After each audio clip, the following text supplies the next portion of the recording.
Welcome to the Employer Content Marketing Pod. This is the podcast that looks at employer marketing through a content marketing lens. So for first-time or returning listeners, I really want to thank you for listening. You're really awesome in my book. Please do follow, share and rate this pod.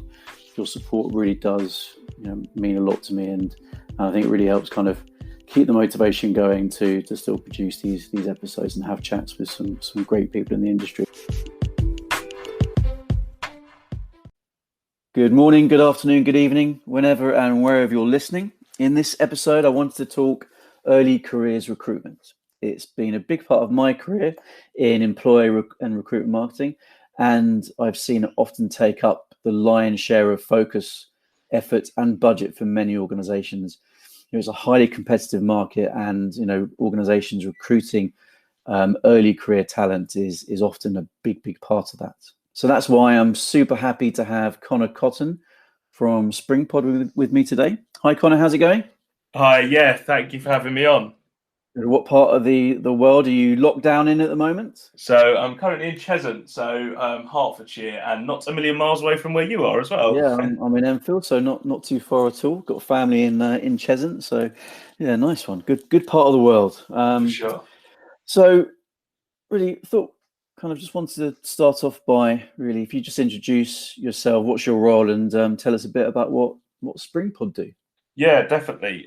So I'm, as Chris said, I'm Conor. I am the head of employer strategy here at Springpod. So in my role, I'm looking at long-term employer strategies with different employers. So ranging from our existing employers, which is the likes of EY, Fujitsu, Jaguar Land Rover, and so on, and seeing at how they can sort of maximise our offering and how we can actually maximise their early careers talent plans and their early careers calendar to ensure the best results and best ROI. And Springpod itself is in its own form is a mobile and web app used by students, schools, colleges and graduates around the country for careers education. So we're really big on putting students first, and with careers education in schools not being great, but a real push given the Gatsby benchmark introduction. We're really trying to ensure that young people understand the breadth of opportunity out there, which was something I faced. When I was in school, I was forced to do my UCAS application and kind of forced into that one area, like you're going to go to uni and you're going to study this. And it was like, well, that's not the right pathway for me. And that's the same for many young people across the country. And that's what we're trying to support with. Yeah, nice. I really like really like what you guys, stand for. Yes, you're ultimately an app providing that technology to connect people looking for work with employers looking to recruit the right people. But, this stuff that you're doing around helping kind of young people discover their future career and exploring what options they have, I think is definitely really good. It's really definitely good. So in your role, what is it what are the challenges do you find that the early career audience typically face? Yeah, well, obviously at the moment, given the sort of COVID-19 situation, some of them have changed and some have just been escalated, I guess, in some ways. I think the first key area is sort of broadening reach to a bigger audience and to the right audience as well. And I think there's a key word there in the right audience piece. The early careers market, as I'm sure many of your listeners know, is a very competitive market, especially grad space and especially the apprenticeship space. Actually, you're often employers from different industries. It doesn't matter if it's consultancy, if it's banking and finance, if it's engineering, are all competing for a similar level of candidate. And that's in the apprenticeship space and that's in the graduate space. So it's an overly competitive market, and you've got a lot of huge brands fighting for the same limelight, the same noise, the same candidates, and almost sort of elbowing one another out of the way in many ways. And the problems we see in the apprenticeship space, sort of more specifically, is that a lot of young people don't actually understand who these brands are. When I was in school, you wouldn't, if you said to me who are EY or Ernst & Young, I probably wouldn't have had any idea.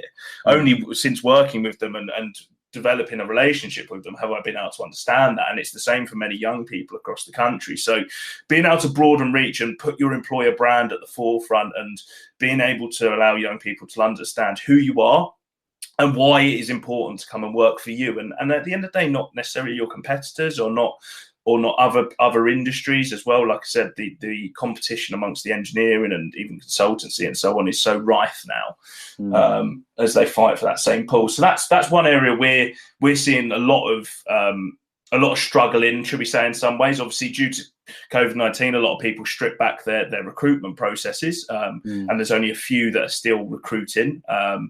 So that has put a shift to that. So more focused around just educating and just allowing for a bit more brand awareness at the moment.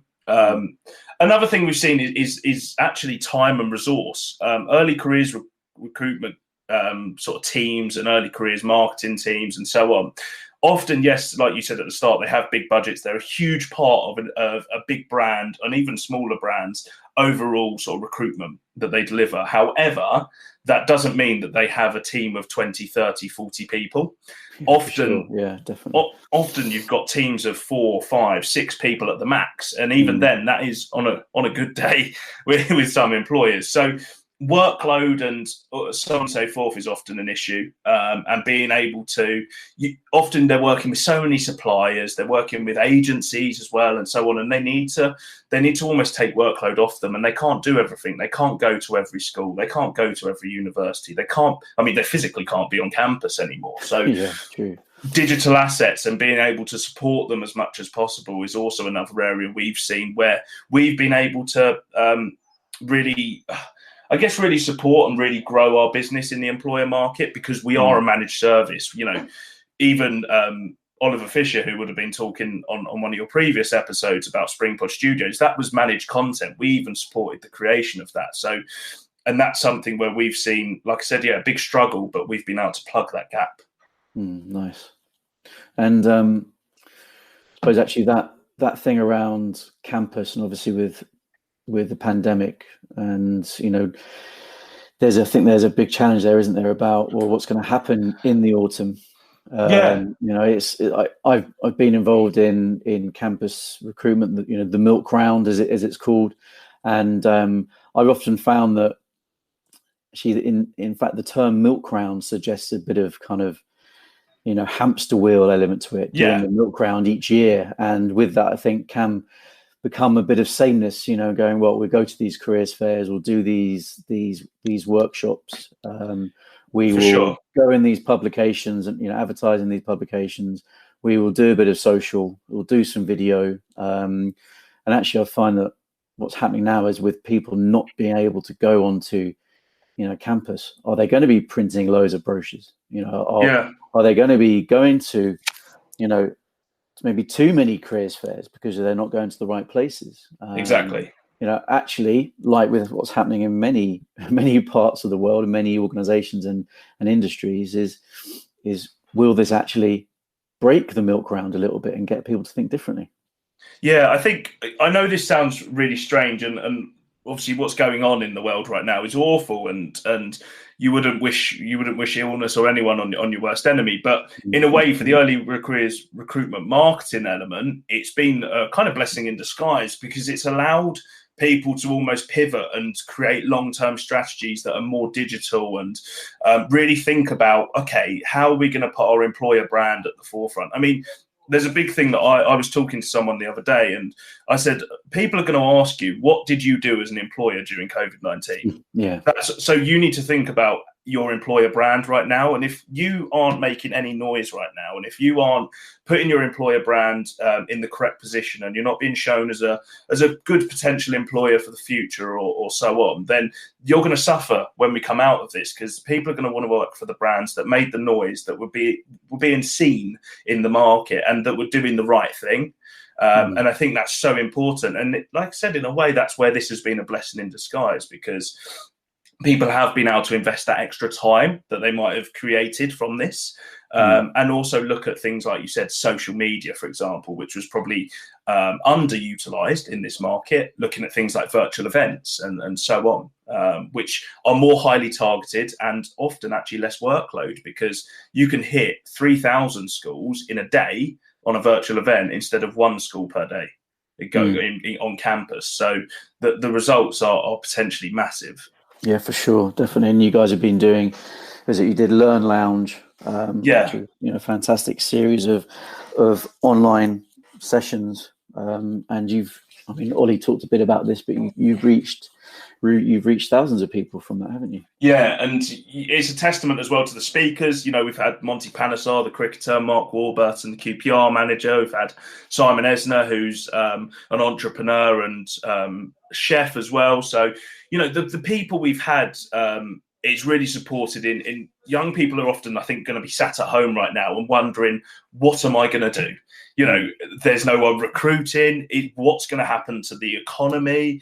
Are employers going to want to hire me, and so on? And I think these have supported to inspire them. And then we followed that up with some of our biggest employer partners and prospective employer partners who I work with are delivering employability sessions to support that as well. So you can get inspired and actually get skilled at the same time. Yeah, nice. And actually, I think that touches on one of my other questions, which is around thinking about the audience. We often say, let's think about the audience and, not just who they are, but what they need. What do you find are the kind of the biggest things that let's call it, let's say Gen Z need at the moment? They're getting to a stage where they're actually thinking about, getting out of education or moving to the next step in education, or entering the world of work. What are their needs and their motivations at the moment? Yeah, I think the first thing is they need to know that it's okay. It's okay that, yes, all this is going on, but we will come out of this in the end. That's the first thing, because there is a lot of young people that, like I just touched on, are going to be sat at home and wonder what is going to happen now. They're going to be worried that their potential offer might be pulled back, or the job they were looking at RBS, for example, is going to get pulled. So you need to really support them, and you need to actually use this time to educate them as well, because you're never, as an employer, you've technically got 7 days a week where you can really utilize and target them a bit more. They're not necessarily going to be, in the normal school academic curriculum from Monday to Friday. So they're going to be spending more time on social. They're going to be spending more time online. So we need to really ensure that brands are aligning with that and helping to educate them and helping to support them in this time in terms of careers education, employability skills, and things like that. I think brands need to take a look at, and this is a funny argument that me and someone from SMRS have been having, that we're looking to do a research piece on, is consumer v employer, and how consumer brands are probably at the forefront of youth marketing, actually, when you look at it. Yes, there are some amazing brands doing great things for young people right now, but actually, when you look at it, the best things you're seeing in youth marketing now are things like the Defected Virtual Festival and the things that Boohoo are doing and so on. And employers could probably actually look at that and think, well, how could we do something similar? It doesn't necessarily need to be a direct recruitment activity, because let's face it, that's going to be quite slim in terms of recruitment activity right now, but a brand awareness activity, something just to support young people, something to keep young people going mentally and so on. And that's only going to benefit you in the long run. Exactly. I think that's the massive part, isn't it? I think thinking about what the audience needs. I think that's just nailed it on the head. Really, is not thinking about, well, what can I put in front? What can I sell this person? Yeah, and it applies to consumer, sure. Isn't it? What job can I put in front of them? How can we? What do we want to say? It's basically, what do they want? What do they need? Yeah, actually, it's like the job is. I've said this in a meeting before, a good few years ago. I'm going to said to the client, well, actually, you're not in the job of getting applications, and you're in the job of giving your audience what they need to help them actually make an informed decision to then make them want to apply for you. And yes, obviously, all these consumer companies out there that are focused on Gen Z right now are obviously, in theory, selling stuff, but at the same time, they're not. They're just trying to make sure that their brand is being seen to do the right thing and to be supportive. And you've got things like mental health. I mean, it's a mental health awareness week right now when we're recording this, for example. So you do have to think, how can you speak the voice of your audience? And I think often that's forgotten about. And we're probably all guilty of it. You'll often get early careers teams that will send sort of their early careers manager into a school, for example, or to do a session. And yes, they're great, but where we've seen great results and where Classroom's Boardroom, which I'm sure Ollie mentioned on the episode, was so good, was it was young people speaking to young people. That's what they want. And that's the voice these young people want to hear right now. They want to hear young people knowing that it's okay, that they've got great jobs and that things are going to be all right in the end. And where that's maybe potentially led them to. We had one lad, Safwan, on Learn Lounge, who was an apprentice at EY, and now he's at Grant Thornton, and he's in like exec. He's in like an exec position. We've got Dan Marsh, who's at Lloyd's Banking Group, who went from apprentice golden boy, as I say to him. I'm quite good friends with him, and now he sits on like the executive business board. And so there's all these success stories, and that's the voice young people want to hear. They don't necessarily want to hear you kind of bang on about the beauty of your kind of, oh, this is our job ad, and this is what you do on a daily basis, and these are the perks of working here. They actually want to know, what is it actually like? Voice to voice, from a young person to young person. What's it like to work there? How have you benefited, and how have you grown? Yeah, definitely. I've been in the careers fairs where someone's come up and said, "So what do you do?" And the initial reaction would be, "Hang on a minute, maybe they should do their research." But actually, it's a fair enough question. So what do you do? And going into schools and maybe starting off with going through a PowerPoint presentation of includes things like organizational charts and we have a rotational program, and we'll give you all the support you need. It's like, well, definitely, that's great, but come on, let's go down to basics. And what do you actually do? Yeah, what is it you do? I haven't got it. I haven't worked before, or I've done a bit of work, and whether I'm confident or not, I'm still a little bit unsure. So tell me. It's funny, I was having a chat with an agency yesterday, and we were talking about sort of virtual events and things like that for employers. And we were having a funny conversation, and we said, actually, do you know what doesn't make sense? You've got, like, let's say this person's called Jane, and they go into a school and they talk about the early careers opportunities. Now, often, if you go up to Jane and say, what does a field technician do on a daily basis? Jane will go, I don't know. Because all she's done is given a job description by maybe the hiring manager or that, and then slaps it on live and does some sort of extra promotion around it. So, but if you had young people delivering that message who do that role and understand it, or you have ambassadors on things like Springpod, or you have content like Classroom's Boardroom or whatever they may be, delivering the message, and there's a much better understanding. Oh, so that's what you do.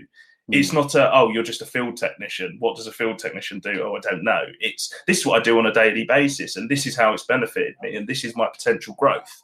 And so I do think that's an area we probably do get it wrong as an early careers market, let's say, where we do need to be a bit better. We need to think, okay, these brands out there are doing really well at getting young people speaking to young people, so why don't we follow? Yeah, definitely. And, companies sit on a whole load of stories and experience that they can share with people who are considering taking those first steps into the world of work. I've been in a meeting before where it was like, well, would people listen to us if we gave them advice about, the recruitment process, or, what you need to prepare yourself for a recruitment process, whichever company that's for? And said, yeah, absolutely, because how many applications do you guys as an organization screen every year? Thousands. So you're absolutely in a position to provide provided advice. It's funny you mentioned that. I think this was probably a point for an earlier question, but the thousands of applications things you mentioned. One thing I am, and you've probably heard this in your time as well, delivering the work you've delivered is quality over quantity. Yeah. And I think now more than ever, people are really going, we want quality applications, we want quality candidates, we don't want 10,000 applications where not many are relevant. But you don't get that unless you get this piece we're talking about now, right? So the employer branding and the student engagement you deliver, the way you attract and engage, has to be right. Otherwise the student recruitment piece isn't right. You have to merge the two together and make them a seamless kind of pipeline, should we say? Yeah, definitely. And I think, there's something that came out recently. What was it? A think tank, which is the Resolution Foundation. There was an article on the Evening Standard a few days ago, 3 days ago, saying, what was it? Young people most likely to lose work in coronavirus lockdown. Yes, I saw that actually. Someone sent that to me. Yeah. What was it? They've got more than 1 in 3 18 to 24-year-olds, and more than 1 in 3 18 to 24-year-olds are receiving less pay than they did at the start of the year. The foundation said, so there is, as you said, kind of a lot of concern there from people who are of that age group, and if you can't focus on your job vacancies, then you can understand that there's that nervousness there from people. Yeah. So how about reassure them, or at least say, well, we'll help you through this. Yeah. Whichever organisation you join, by giving you some advice on what you can do. There was connected to this article actually was Tim Armu, who's founder of Fanbytes. It was on Sky News, and he was saying, this is obviously a massive challenge for Gen Z, the potential of being able to work, but actually now has never been a better time to be looking at work. Yes, there are loads of jobs out there that are about retail, and of course retail is being massively affected at the moment because of coronavirus. But you can set up a business online. Yeah, e-commerce. Your routes to market is massive. So e-commerce is massive right now. That's probably one of the biggest growth industries right now, isn't it? Absolutely. And then I think there's a piece there as well. Like you see a lot of stuff in PR is also figuring out ways to, and this is something early careers recruiters are starting to look at more now, is speaking to the influencing audiences as well, and having tailored messages for parents, for careers advisors, for students. Because let's face it, that London Evening Standard article, probably the predominant audience, I'm going to imagine, will be parents more than students. So parents are going to see that and then feed that into their children. So you need to figure out, as employers, as people that are going to be creating the opportunity, how to speak to that audience and support the parent audience, that they can then portray that message to young people in the right way, and they're feeling safe in the market that, okay, this is going to be okay, and my son or daughter that doesn't want to go to uni is going to end up in an apprenticeship or so on.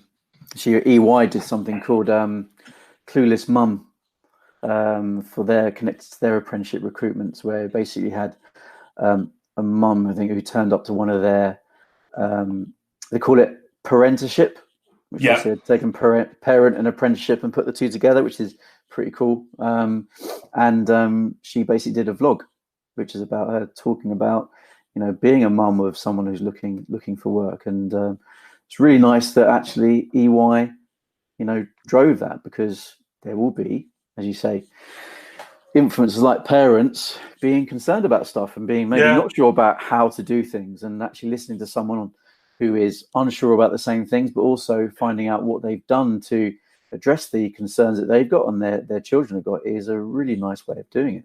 Yeah, and parents will speak, parents is the same with students. Students engage with students and parents engage with parents. And the vlog's a great idea of an example of delivering that message in a really simple format, and then you'll then open yourselves up to an audience of parents and mums and dads sharing to their Facebook audiences of other mums and dads and so on. So it's a great marketing channel and a great example, I think. For sure. It's kind of basically, it's a bit like with the Learn Lounge that you guys have done and Classroom to Boardroom. It's being more of a utility for people. Yeah. Utility is not, is quite a dry, boring word, but actually when you look at it, I mean, Mark Zuckerberg said they wanted to become a utility to people. You know, it's something that they need to get on with things in their lives. So yeah, definitely. yeah, I think it's really important. And so we've touched on some of this, a bit of this already, but what challenges are you seeing that early careers recruiters are facing or have faced, not just necessarily during lockdown, but generally what challenges do early recruiters face when it comes to going out to market and hiring the right people? Yeah, I think that quality argument, which I touched on, is quite big because you've got so many. The early careers market there's a lot of suppliers in specifically a lot of job boards as such. So quality can become an issue, and we've all heard it that they're not getting the best return on investment, not because of cost per application, but because of cost per acquisition, because the quality of the applications aren't good enough, because you're allowing young people just to ultimately sort of mass apply, and they're just clicking every single role that's relevant to them and seeing what comes back. So I think quality is a big area. Again, that time and resource issue is quite important. That there's not enough time. You've got often a lot of these people aren't necessarily a specialist. They're doing that, is, i.e., they don't just specialize in recruitment. They also specialize in the onboarding, the ACs. They specialize in the delivery side and dealing with the training providers. So being able to deliver a really good quality employer brand and really good quality recruitment campaign is often hard. And there is a lot of struggles there. And again, I think the competitive nature, and then right now, the big issue is they're not hiring often. There's probably, I know Nestle are still hiring, and I'm pretty sure EY were in the apprenticeship and school leaver space. So right now, I think a lot of people that we're hearing are kind of racking their brain thinking, so what can we actually do right now? Because we're not hiring, and all of their activity had been led on sort of short-term hire. Yeah. But actually, it's a saving grace. And where we've potentially benefited from this is because and my role, I look at employer strategy. So everything I do is long-term. I'm looking at long-term projections of campaigns and so on. So it's allowed that pivot where people go, where they're struggling, and now they're going, okay, so the opposite of what we were doing before is we look at long-term strategy and we look at employer brand and so on.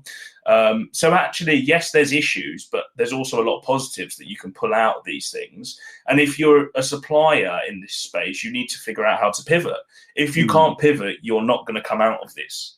And I know that sounds really cutthroat, but you need to look at the facts right now. If you can't pivot, if you can't create products that people are going to want and that are going to combat the issue of not going on campus and so on and so forth, and the fact that recruitment activity might not necessarily happen for six months to a year, so you need to focus on employer brand activity and student engagement activity. If you can't deliver that, then it will be a struggle for you. I do think we will see some suppliers in the early career space struggle to come out of this because they won't have pivoted, and then there won't be a need for their service for a long time.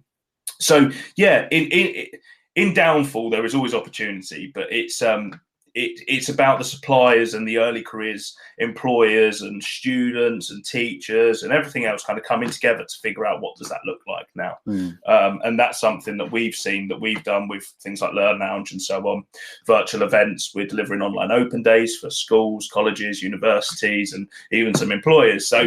And we've pivoted and it's worked. And there is a few other suppliers that we've seen on the market that have also pivoted and it has worked. Yeah, nice. Yeah, I mean, you guys have been super busy. Which is probably one of your busiest moments in the last few months. But it's because you have been able to pivot to things, which is great. It's weird, isn't it, that you kind of I think we all went into this, and obviously I focus obviously solely on employers, so my market, shall we say, has had a great hit. Obviously, getting budget signed off right now is very hard because you are at a stage where you've got the hierarchy within huge employers, like some of the biggest employers in the world, going, we need to strip back costs because we've still got overheads coming out. We don't want to furlough people because we're still working, and they're not signing business with what they deliver. So it has a knock-on effect. So yes, we've had a hit, but like you said, at the same time, we've also been mega busy because yes, we have pivoted. So in other areas, we've been able to refocus some energy and some time and some resource. So it's surreal in many ways what's happened, and how it's almost been like a roller coaster, and there's been some really high points. I mean, me personally, I've had some really high points and some really low points because we are all kind of going through this journey together. But it's about keeping, very much almost for me personally, keeping my ears to the ground as well, and keeping close with the employers about what is going on, what are the issues you're facing, and ultimately where can we support now. Yeah, and taking, this is a chance in so many ways to reset and take stock, as we've kind of talked about already. Really, it's this, and actually thinking long term, especially in the early career space, I think is really important. And going back to the thing about the milk round, there is an element of we go again this year, and it's we've got to get people to careers fairs, or we've got to get X number of applications in. But actually talk about building a relationship over a long time between a brand and its potential, employee in this case, is really important, because actually, people's careers go on for a long time, and if you can be a brand that's there in the background or there in the foreground over that time, then that's fantastically useful, I think. And I think especially when you're looking at things like focusing on the first years, that actually let's not just purely wait until the final year when people are, say, looking at recruiting finalies into graduate positions. Yes, we've got internships and work placements, but let's get involved right into year one, so that when it gets to the final year, people are absolutely rocking and rolling and understand that everything all the content you've created up to this point has then led you to naturally consider that organization as a graduate employer. And you can put the ladder back down the other way. I mean, there was a BBC article back around Christmas time saying that kids are starting to make career decisions at the age of 7. Now, that's mad. It is mad. But when you do think back and you speak to kids, they do. That's when they start saying, I want to be this, I want to be that. And the reason is often because of their influences around them at that age. So, for example, there was on the back of that, there was an article, and it was something like 60-70% of kids, well, one of their options will be a teacher because they're surrounded by teachers. But what I'm saying is, actually in secondary schools now, careers education is a part of kind of the curriculum, should we say. It's a part of what they need to deliver in form times, in PSHE and things like that. So employers also need to think, okay, well, how do we start speaking to the audience of year 7, 8, 9, 10s as well, who, yes, we're not going to see a direct ROI as such now, but why don't we talent pool them, for example? Why don't we keep them in comms with us, invite them to events, maybe do year 10 work experience if they're interested, and create a really robust pipeline, so that same as year 1 grads at university, when they do come to either the 16 plus school leaver apprenticeship route or the 18 plus school leaver apprenticeship route, they are a potential candidate. At the same time as well, though, you're sowing seeds that these people may then leave school. So let's say EY start engaging with someone at 13. They may leave school. They may go and study finance management at university, but then they may go, "Oh, EY were really cool. I done work experience there, and I really liked I liked their classroom boardroom, so and so and so forth. I'm going to apply for a grad role there." Yes, that takes 6 years, but that's what pipelines are about. You need to think. If you're thinking long term, you need to think long term, and you need to think of pipelines and getting that brand awareness early, so that you will reap the benefits for years to come. Yeah, definitely. And with the rise and likely increasingly more so rise of ad blocking, and which is ultimately because people are annoyed about getting irrelevant advertising, actually creating your own kind of a way, becoming a bit like a media company, creating your own following, and using principles of content marketing to provide content of value is the way forward. Definitely. There's a great book for your listeners. It's called Building a Tribe, and it's the fella, I can't remember his name, who created the Tough Mudder movement. Oh So yes, yeah. his Nice. whole messaging, the way he built it was around building tribes and building kind of almost cult followings. Mm. And there's so much there that's transferable to our market in terms of how you position your marketing, how you build tribes of people that are interested in you as an employer or you as a supplier or whatever that may be.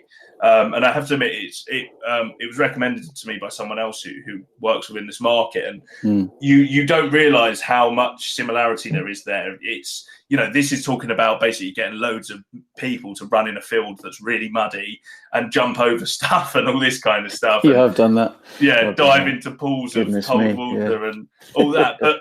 But the concept of how they grew that is what we as marketers and we as recruiters need to think, okay, well, we want to build a tribe. We want to build a tribe of young people that generally want to work at us and generally get what we do.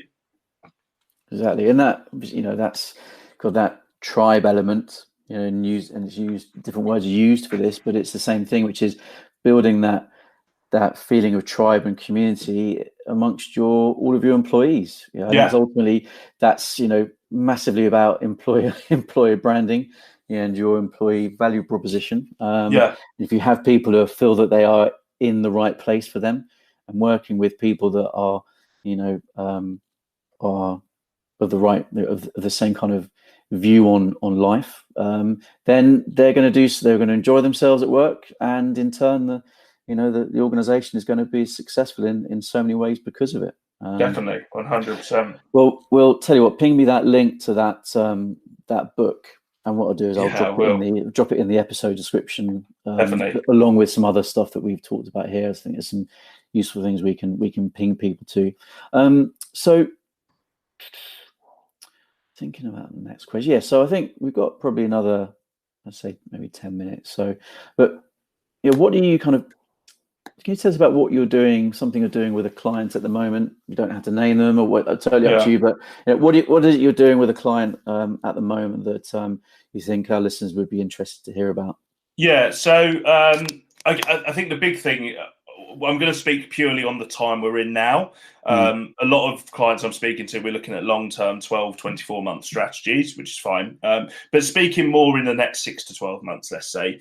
So there's one client we're currently in talks with as such, and I'm putting together kind of a unique sort of proposal for them based on a series of virtual events. So what we're looking at is the concept of a college and university open day. That we're delivering in our online open days format for a number of different education providers.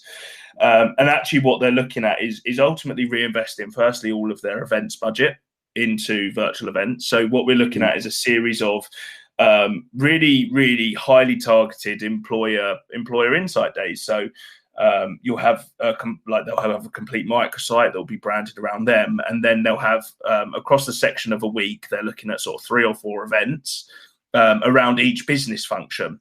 So for argument's sake, this is completely hypothetical here, but you'd have one day all about engineering, and then you'd have one day all about business and admin, and one day all about accounting and finance. That's for speculative, obviously, but that's the format they're looking at. And ultimately, the reason being is they said we want to obviously get the same results that we get, going around the country delivering on campus. But what they said was, in theory, we could get the same results and reach the same number of students in 4 days when we probably spend 100 days out on the road. I think for early careers recruiters, they're kind of going, why have we not done this sooner? Because it's all of a sudden you've alleviated 100 days of your time. Where 2 members of your team are trudging up and down the country in a car with a load of roller banners, a load of leaflets that cost a lot, by the way. They do. And even if you go to, some careers fairs on campus stuff is free, but there's also a lot of careers fairs you pay for, and they come at a cost.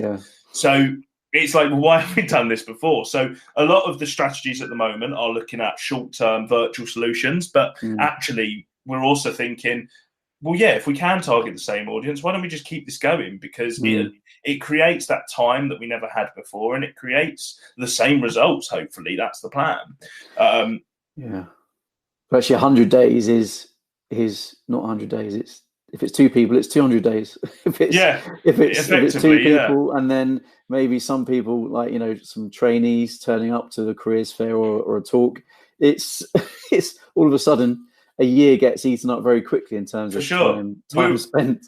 We're also looking at the moment as well, what we're doing a lot of is how we can engage the influencer audience. So how we can speak to our network of careers advisors and parents for employers, because again, recent conversations with employers who were in the process of hopefully onboarding is, well, we need to speak to this audience right now. And this goes back to my point earlier, that there's not that there's no trust in the market, but there is a lack of trust from some people in the market, or a bit of sort of, everyone's a bit scared that what's going to happen now. So employers do need to speak to that audience. So we're looking at obviously running campaigns around that, potentially doing parent outreach events as well. So potentially you could do a virtual event just focused around parents. A couple of employers have looked at things like that. So it's such an interesting time, but I think the virtual events thing is probably the main focus right now and the most interesting that we're delivering. And actually that means then you can spend the time you have freed up by not spending X number of hundreds of days on at a school or on campus by going, let's choose the schools next to our main locations, or let's go to the universities we absolutely know and focus on quality from. Absolutely, just go all out on it. Go 100% on it. That's the thing. We have a network of schools and colleges around the country that we engage with, and then engage with their students and so on. But the funniest thing is when you talk to an employer, you go, okay, so you go to 50 schools. So what's the ROI on that? And they often say, I don't know. We hear that a lot because they don't track it. They just say, we just go and speak and that's it. Or they'll be, so how do you measure the ROI? And they'll go, oh, we'll count the number of people in the room. And you're like, right. So, but what does that actually? We don't know because we don't continue comms with them. So that's where this COVID-19 scenario and digital solutions, they've gone, so we can actually get a really strong ROI and track everything and not have to spend all that time. So it is quite funny when you do, and employers have a laugh about it as well. They go, it is mental when you think about it, that we do all this on campus stuff, which is great, and it's great activity, but if we can deliver it virtually with a much better return on investment, then why wouldn't we? I think it's tough as well, isn't it? I think, it's certainly when everyone is so busy, you often just get on to the next thing, don't you? And that, that's why it's great. One of the positive things about what's going on at the moment with the pandemic is it is getting people to, as you say, kind of reset really. Definitely. I was involved in an event a few years back where it was just going to become a physical event, and we made sure actually that it became an online event as well. So we had 25 people, 25 students listen to a panel of people talking about leadership. One of them included the then director of Harlequins rugby. Oh, amazing! Conor O'Shea, I think it was. That was it, Conor O'Shea. I think he was at Italy at one point. I don't know where he is now, but anyway, big name in the sports, sports kind of arena, so to speak. And so we had 25 students at the event, but had 250 people at the live event on YouTube Live. And then, of course, like with what you guys are doing, you then got your kind of on-demand content, and that reached 2,500 people. Straight away you're scaling it up. But I mean, it's about choosing events at the right time, isn't it? Yeah, I mean, Classroom to Boardroom, it's on something like 800,000 views across all the episodes. That's awesome. It's probably even higher now, given that obviously we've probably done some more, or have done some more promotion, given the kids are at home. But yeah, the value of that, it takes a lot of physical and time to get 800,000 eyeballs on things. Sure. Yeah. So. Yeah, if you can do that in more attractive and interesting formats, then why not? At the end of the day. So last bit really. I kind of like to kind of finish with some tips, or some tips for our listeners. So, what would be your kind of main tip or tips for early careers marketers? get to know your audience, focus on audience. Focus on what your audience wants, and look at profiling, I think, existing apprentices, graduates. What is it? What is it that appealed to them? And then try and look at replicating that, and looking at the audience you're also targeting out to. What do they want to see? It's probably the most undervalued area is putting audience first, across social, across other digital formats, across in person, and so on. So that's one thing. Obviously, look at, I don't know how to necessarily phrase this, but look at new attraction methods, new suppliers. Really use this time to look at new digital formats. Look at things that you were maybe not scared to use, not things like that, but look at using this time to look at what's out there and put together a really robust strategy. And I think the last thing that's really important is think long term with early career strategies. You need to think about your year 7, 8, 9, 10. You do need to think about that audience. You need to think about building pipelines. You need to think about the next 2-3 years. How is your employer brand going to be positioned? You need to think about, like I said, people are going to be asking you now, in the future, and in 2-3 years. So how did your brand react to COVID-19? So you do need to think long term. You need to think about your employer brand, and you need to think, how are we aligned as a business to this audience as well? And I think all three of them kind of tie in nicely together, don't they? Yeah, definitely. Nice. Well, it's been really great chat with you, Conor. Likewise. Really enjoyed it. We could definitely have done this for much longer, but maybe we do another episode in the future. But yeah, thanks very much for your time. Pleasure. Really appreciate it. And thank you. Yeah, I'll let you know when we get this live. Amazing. Thanks, Chris. Great. Thanks, Conor. Take care. Bye.